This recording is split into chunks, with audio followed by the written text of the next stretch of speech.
अध्याय 20 नवरात्रों का वैज्ञानिक व आध्यात्मिक रहस्य।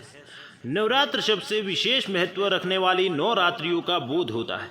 इस काल में आदिशक्ति के 9 रूपों की पूजा दिन से रात्रि पर्यंत की जाती है। यात्र शब्द सिद्धि का प्रतीक है।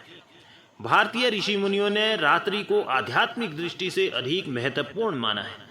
यदि रात्रि का कोई वैज्ञानिक रहस्य न होता तो ऐसे विशेष उत्सवों को रात्रि न कहकर दिवस कहा जाता, किंतु दीपावली को दिन नहीं महारात्रि कहकर संबोधित किया जाता है।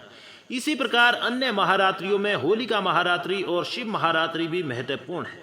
इसका वैज्ञानिक कारण है दैविक शक्तियों का रात्रि में अधिक सक्रिय होना, क्योंकि दिन में सूर्य की किरणें दैविक तरंगों को छिन्न भिन्न कर देती है। भारतीय मनीषियों ने वर्ष में 2 बार विशेष रूप से नवरात्रों का पर्व मनाने का विधान बताया है। सर्वप्रथम विक्रम संवत के प्रारंभ के दिन से अर्थात चैत्र मास शुक्ल पक्ष की प्रतिपदा यानी पहली तिथि से 9 दिन अर्थात 9वीं तक नवरात्र निश्चित किए गए हैं।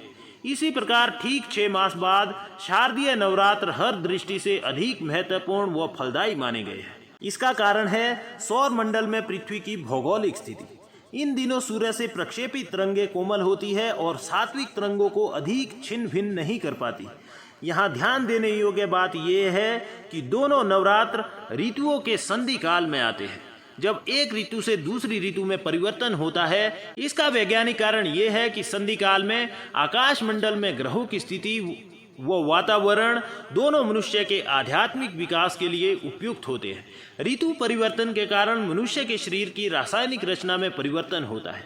यही कारण है कि इन 9 दिनों में व्रत करना हितकर है, क्योंकि व्रत करने से हमारे शरीर की ऊर्जा बढ़ती है, जो हमारे स्थूल व सूक्ष्म दोनों शरीरों पर प्रभाव डालती है। यही नवरात्रों का आध्यात्मिक रहस्य है। यहाँ पर अध्याय 20 पूर्ण हुआ।